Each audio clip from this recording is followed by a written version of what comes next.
YSR Congress party ప్రభుత్వ పాలనలో అన్ని వ్యవస్థలు సర్వనాశనమయ్యాయని ప్రశ్నించే ప్రతిపక్షాలపై దౌర్జన్యం పెరిగిపోయిందని గుంటూరు జిల్లా తెలుగుదేశం పార్టీ అధ్యక్షులు మాజీ ఎమ్మెల్యే తెనాలి శ్రావణ్ కుమార్ అన్నారు. కొన్నూరులోని ఆచార్య ఎన్జీ రంగా విగ్రహం వద్ద మాజీ ఎమ్మెల్యే దూళ్లపాల నరేంద్ర కుమార్ ఆధ్వర్యంలో జరుగుతున్న తెలుగుదేశం పార్టీ నిరసన కార్యక్రమంలో ఆయన పాల్గొని మాట్లాడారు. వైఎస్ఆర్ కాంగ్రెస్ పార్టీ ప్రభుత్వ పాలనలో అన్ని వ్యవస్థలు సర్వనాశనమయ్యాయని ప్రశ్నించే ప్రతిపక్షాలపై దౌర్జన్యం పెరిగిపోయిందని గుంటూరు జిల్లా తెలుగుదేశం పార్టీ అధ్యక్షులు మాజీ ఎమ్మెల్యే తెనాలి శ్రావణ్ కుమార్ అన్నారు.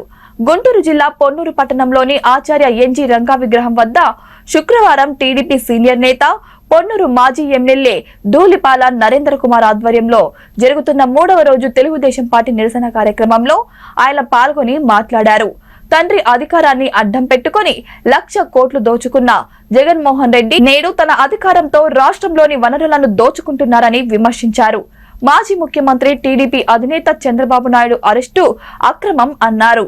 ఈ కార్యక్రమంలో మాజీ ఎమ్మెల్యే దూళ్లపాల నరేంద్ర కుమార్ తో పాటు తెలుగుదేశం పార్టీ నాయకులు, కార్యకర్తలు, అభిమానులు పెద్ద సంఖ్యలో పాల్గొన్నారు.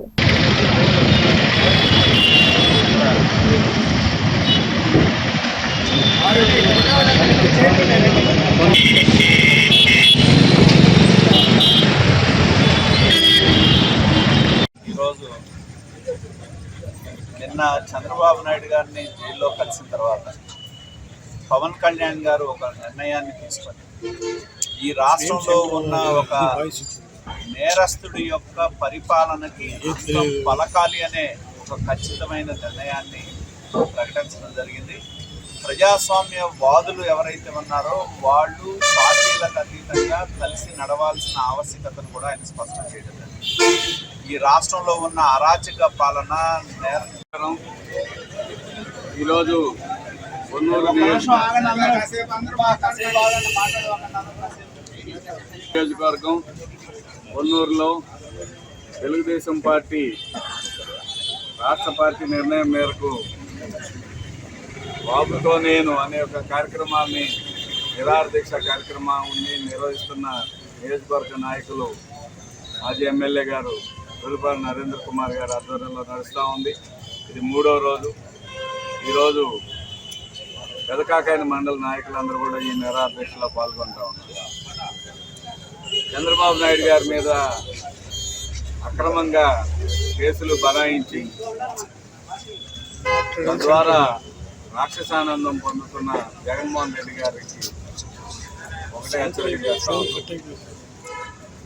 ఈ రాష్ట్రంలో స్కిల్ డెవలప్మెంట్ కార్పొరేషన్ ఏర్పాటు చేసి దాదాపు 75,000 మందికి పైగా యువకులకు ఉద్యోగ కల్పన చేసినందుకు జైలుకు పంపిస్తున్నారా అని నేను ప్రశ్నిస్తా ఉన్నాను.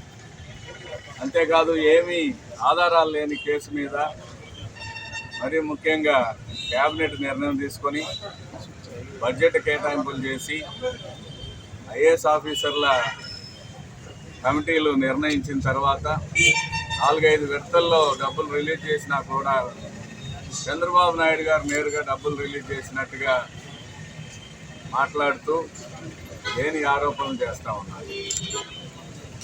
మీరు చేసిన ఈ ఘనకార్యం ఏదైతే ఉందో, అక్రమ అరెస్ట్ ఏదైతే ఉందో దాన్ని అన్ని వర్గాల ప్రజలు తప్పుపడతా ఉన్నారు. అంతేకాదు ఆనాడు అధికారులుగా పనిచేసిన పివి రమేష్ ఐఏఎస్ ఆఫీసర్ గారు కానీ ఈ రోజున మనం పరిశీలిస్తే జగన్మోహన్ రెడ్డి గారి పరిపాలన మొదటి కాలంలో చీఫ్ సెక్రటరీగా పనిచేసిన ఎంవి సుబ్రహ్మణ్యం గారి స్టేట్మెంట్స్ కానీ చూసినట్లయితే ఇది ఖచ్చితంగా కక్ష సాధింపు చర్యలో భాగంగానే తెలుగుదేశం పార్టీని నాశనం చేయాలనే ఒక లక్ష్యంతోనే ఈ కేసు బనాయించినట్టుగా అర్థమవుతాం. ఇందులో విచారించదగ్గ అంశం ఏంటంటే అధికారులు ఎవరైతే ఉన్నారో సిఐడి అధికారి సంజయ్ గారు